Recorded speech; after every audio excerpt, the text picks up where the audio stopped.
Hai anak-anak, bertemu kembali dengan program Gemar Matematika bersama Pak Ridwan.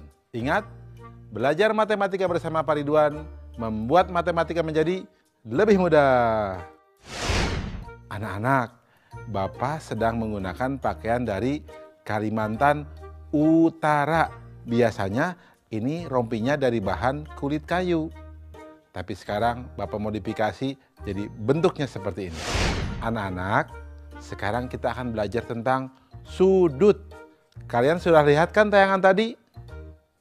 Nah, Bapak mau tanya, coba di ujung meja ini sudutnya berapa? Di ujung buku ini sudutnya berapa? Coba lihat, di ujung pensil ini sudutnya berapa? Tahu tidak? Pasti kalian tahu. Bapak akan mengajarkan tentang sudut dengan konsep matematika, nalaria, realistik. Dan ini pasti sangat menarik anak-anak. Penasaran? Baik. Mari perhatikan penjelasan berikut ini. Perhatikan gambar berikut. Coba perhatikan jarum jam pada gambar A. Apakah anak-anak tahu gambar A membentuk sudut apa? Ya, benar, siku-siku. Besar sudut siku-siku adalah 90 derajat. Sekarang, bandingkan dengan gambar B dan C. Apakah ada perbedaan? Nah, gambar B besar sudutnya lebih kecil dari gambar A. Artinya, besar sudut gambar B kurang dari 90 derajat. Nah, anak-anak, sudut yang demikian disebut sudut lancip. Bagaimana dengan gambar C? Gambar C besar sudutnya lebih besar dari gambar A. Artinya, besar sudut gambar C lebih dari 90 derajat. Nah, sudut yang demikian disebut sudut tumpul. Jadi anak-anak, jenis-jenis sudut ada sudut apa saja? Benar, sudut siku-siku, sudut lancip, dan sudut tumpul. Coba anak-anak, apa perbedaannya? Ya, betul. Sudut siku-siku besarnya 90 derajat. Sudut lancip besarnya kurang dari 90 derajat. Sudut tumpul besarnya lebih dari 90 derajat. Jelas ya anak-anak? Mudah kan? Bagus. Ingat, belajar matematika bersama Pak Ridwan membuat matematika menjadi lebih mudah. Baik anak-anak, Bapak akan memberikan soal tentang sudut berbentuk HOTS, Higher Order Thinking Skill, atau berpikir tingkat tinggi. Siap? Ya, perhatikan soal berikut ini. Berapa selisih terkecil dari sudut yang dibentuk oleh jarum jam dan menit pada pukul 4 dan pada pukul 4.30? Solusi: informasi pukul 4 dan pukul 4.30. Langkah-langkah: besar sudut pada lingkaran sama dengan 360 derajat. Besar sudut setiap bilangan sama dengan 360 derajat dibagi 12 sama dengan 30 derajat. Besar sudut pukul 4.00 sama dengan 4 dikali 30 derajat sama dengan 120 derajat. Jika jarum pendek di bilangan 3, maka sudutnya 90 derajat. Pukul 4.30 sama dengan 90 derajat dibagi 2 sama dengan 45 derajat. Selisih sudut sama dengan 120 derajat dikurangi 45 derajat sama dengan 75 derajat. Kesimpulan, jadi selisih terkecil dari sudut yang dibentuk oleh jarum jam dan menit pada pukul 4 dan 4.30 adalah 75 derajat.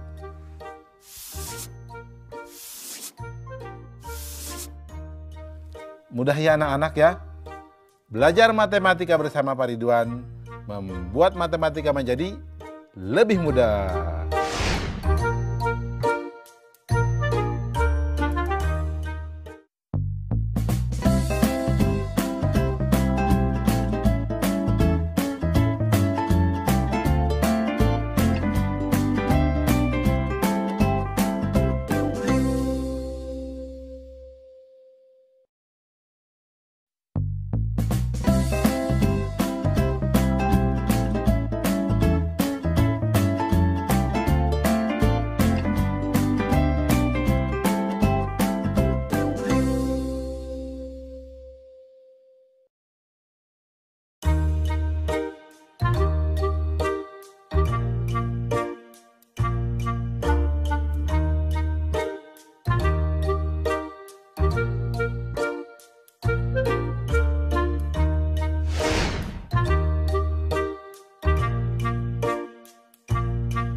Hai anak-anak, berjumpa kembali dengan program Gemar Matematika bersama Pak Ridwan. Ingat, belajar matematika bersama Pak Ridwan, matematika menjadi lebih mudah. Anak-anak, Bapak sedang menggunakan pakaian dari Kalimantan Utara. Nah, senjata khasnya dari sana adalah mandau. Ingat ya mandau? Tahu ya mandau? Ya, bagus. Nah, anak-anak, sekarang Bapak akan menerangkan tentang garis sejajar, berpotongan, dan garis berhimpit. Kalian sudah lihat kan tayangan tadi? Nah, ada kereta api. Lihat relnya. Kalau dua yang sejajar, dia tidak pernah bertabrakan. Ya, karena dia sejajar. Nah, sekarang kalian lihat kalau kereta api di persimpangan jalan. Dia pasti berpotongan. Jelas ya? Bapak akan memberikan contoh yang lain. Kalian suka lihat di jam dinding pukul 12 tepat. Apa yang terjadi? Betul. Jarum panjang dengan jarum pendeknya berhimpit. Anak-anak, Bapak akan jelaskan konsep tadi dengan konsep matematika nalaria realistik supaya lebih jelas dan nalar kalian pun terasa. Kalian penasaran? Baik, perhatikan penjelasan berikut ini. Baik anak-anak, Bapak akan mengajarkan tentang pemahaman konsep garis yang sejajar, berpotongan, dan berhimpit. Perhatikan penjelasan berikut ini. Pada gambar kubus di samping terdapat beberapa garis, yaitu garis AB, BC, CD, DA, dan lainnya. Di antara garis-garis tersebut terdapat garis yang tidak akan berpotongan, yaitu garis AB dan garis EF, garis AE, dan garis BF. Silahkan kalian lihat contoh yang lainnya. Nah, garis-garis yang demikian disebut garis sejajar. Jadi, apa itu garis sejajar? Garis sejajar adalah dua buah garis yang memiliki jarak tetap dan tidak akan pernah berpotongan jika diperpanjang. Nah, anak-anak, bagaimana jika garisnya berpotongan? Coba perhatikan bidang ABFE. Garis AB berpotongan dengan garis AE dan garis BF. Garis AE berpotongan dengan garis AB dan garis EF. Nah, garis-garis yang demikian disebut garis berpotongan. Jadi, apa itu garis berpotongan? Garis berpotongan adalah dua garis yang bertemu pada suatu titik di bidang datar ketika diperpanjang. Nah, berikutnya anak-anak, perhatikan gambar jam ini. Jam menunjukkan pukul 12.00. Jarum panjang dan pendeknya sama-sama berada di bilangan 12. Nah, garis yang demikian disebut garis berhimpit. Jadi, apa itu garis berhimpit anak-anak? Garis berhimpit adalah dua buah garis yang memiliki paling sedikit dua titik persekutuan. Jelas ya? Mudah kan? Nah, ingat anak-anak, belajar matematika bersama Pak Ridwan membuat matematika menjadi lebih mudah. Baik anak-anak, sekarang Bapak akan memberikan soal tentang garis dalam bentuk HOTS, Higher Order Thinking Skill. Siap? Perhatikan soal berikut ini. 3 buah bangun datar, jajaran genjang, layang-layang, dan segitiga sama kaki saling dihimpitkan hingga membentuk bangun berikut. Sebutkan hubungan garis yang terbentuk pada gambar tersebut. Nah, soal ini menarik ya. Bagaimana jawabnya? Informasi. Gambar bangun yang terbentuk dari 3 bangun datar, jajaran genjang, layang-layang, dan segitiga sama kaki seperti gambar di bawah ini. Nah, langkah-langkahnya berarti ruas garis yang sejajar adalah garis AB dengan garis CD, garis AD dengan garis BC dan EF. Ruas garis yang berpotongan berarti garis AB dengan BC, garis CD dengan AD, BC, dan CG. Garis BF dengan AB, BE, EF, dan FG. Nah anak-anak, ruas garis yang berhimpitan berarti garis BC pada jajar genjang dengan garis BC pada layang-layang. Garis BF pada segitiga dengan garis BF pada layang-layang. Nah kesimpulannya, jadi hubungan sudut yang terbentuk adalah garis sejajar, garis berpotongan, dan garis berhimpit. Jelas ya anak-anak? Mudah kan? Tentunya kalian bisa jawab soal yang Bapak jelaskan di awal. Jelas? Baik. Ingat, belajar matematika bersama Pak Ridwan membuat matematika menjadi lebih mudah.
Hai anak-anak, berjumpa lagi dengan program Gemar Matematika bersama Pak Ridwan. Ingat, belajar matematika bersama Pak Ridwan membuat matematika menjadi lebih mudah. Nah, anak-anak, Bapak sedang menggunakan pakaian dari Kalimantan Utara, ya. Kalimantan Utara itu letaknya berbatasan dengan Malaysia, tepatnya di daerah Sarawak dan Sabah. Jelas ya? Nah, anak-anak, sekarang kita akan belajar tentang sudut penyiku dan sudut pelurus. Kalian kan sudah lihat tayangan tadi? Nah, jarum panjang dengan jarum pendek membentuk sudut siku-siku. Kalian perhatikan, berapa sudut yang dibentuk oleh jarum warna merah dengan jarum panjang? Berapa sudut yang dibentuk oleh jarum merah dengan jarum pendek? Yang pasti kalau dijumlahkan pasti sudutnya 90 derajat. Jelas ya? Sekarang lihat gambar yang kedua. Coba lihat. Jarum panjang dengan jarum pendek hubungannya lurus ya. Sekarang kita lihat. Berapa sudut yang dibentuk antara jarum panjang dengan jarum warna merah? Berikutnya, berapa sudut yang dibentuk antara jarum pendek dengan jarum warna merah? Yang pasti jumlah sudutnya adalah 180 derajat. Jelas ya? Nah, Bapak akan jelaskan tentang hal itu supaya kalian lebih paham dengan konsep matematika nalaria realistik. Penasaran? Baik. Mari perhatikan penjelasan berikut ini. Baik anak-anak, Bapak sekarang akan menjelaskan pemahaman konsep tentang sudut penyiku dan sudut pelurus. Baik, perhatikan penjelasan berikut ini. Perhatikan tabel berikut. Nomor 1, sudut 30 derajat. Sudut penyikunya 60 derajat. Jumlah sudutnya 90 derajat. Nomor 2, sudut 45 derajat. Sudut penyikunya 45 derajat, jumlah sudutnya 90 derajat. Nomor 3, sudut 72 derajat, sudut penyikunya 18 derajat, jumlah sudutnya 90 derajat. Nah anak-anak, tahu tidak apa sudut penyiku itu? Nah, Bapak beritahu ya. Sudut penyiku adalah sudut di mana sudut ditambah sudut penyikunya menghasilkan 90 derajat. Baik anak-anak, jadi hubungan antara sudut dengan sudut penyiku adalah sudut ditambah sudut penyikunya sama dengan 90 derajat. Nah, anak-anak, mari perhatikan tabel selanjutnya. Nomor 1, sudut 30 derajat ditambah sudut pelurusnya 150 derajat, jumlah sudutnya 180 derajat. Nomor 2, sudut 65 derajat ditambah sudut pelurusnya 115 derajat, jumlah sudutnya 180 derajat. Nomor 3, sudut 145 derajat ditambah sudut pelurusnya 35 derajat, jumlah sudutnya 180 derajat. Nah anak-anak, tahu tidak hubungannya? Nah baik, Bapak akan beritahu ya. Jadi hubungan antara sudut dengan sudut pelurus adalah sudut ditambah sudut pelurusnya sama dengan 180 derajat. Jelas ya anak-anak? Mudah ya? Baik. Ingat, belajar matematika bersama Pak Ridwan membuat matematika menjadi lebih mudah. Baik anak-anak, sekarang Bapak akan memberikan soal tentang sudut penyiku dan sudut lurus dengan HOTS, Higher Order Thinking Skill, atau berpikir tingkat tinggi. Perhatikan soal berikut ini. Besar sebuah sudut 2 kali dari penyikunya. Berapakah sudut pelurus dari sudut tersebut? Susah ya? Tenang, kita akan jawab dengan mudah. Solusi. Informasi, besar sudut sama dengan 2 kali sudut penyikunya. Perhatikan langkah-langkahnya. Misalkan sudut penyikunya adalah X, maka besar sudut tersebut adalah 2X. Sehingga perhatikan di gambar, 2X ditambah X sama dengan 90 derajat. 3X sama dengan 90 derajat. Sehingga X sama dengan 30 derajat dan 2X sama dengan 60 derajat. Karena besar sudutnya adalah 60 derajat, maka besar sudut pelurusnya adalah, perhatikan, 60 derajat ditambah sudut pelurus sama dengan 180 derajat. Berarti sudut pelurus sama dengan 180 derajat dikurangi 60 derajat. Atau sudut pelurus sama dengan 120 derajat. Kesimpulan, jadi besar sudut pelurus dari sudut tersebut adalah 120 derajat. Mudah ya anak-anak? Bapak yakin kalian juga bisa jawab soal yang di awal tadi, ya. Pasti mudah kan? Baik. Ingat, belajar matematika bersama Pak Ridwan membuat matematika menjadi lebih mudah.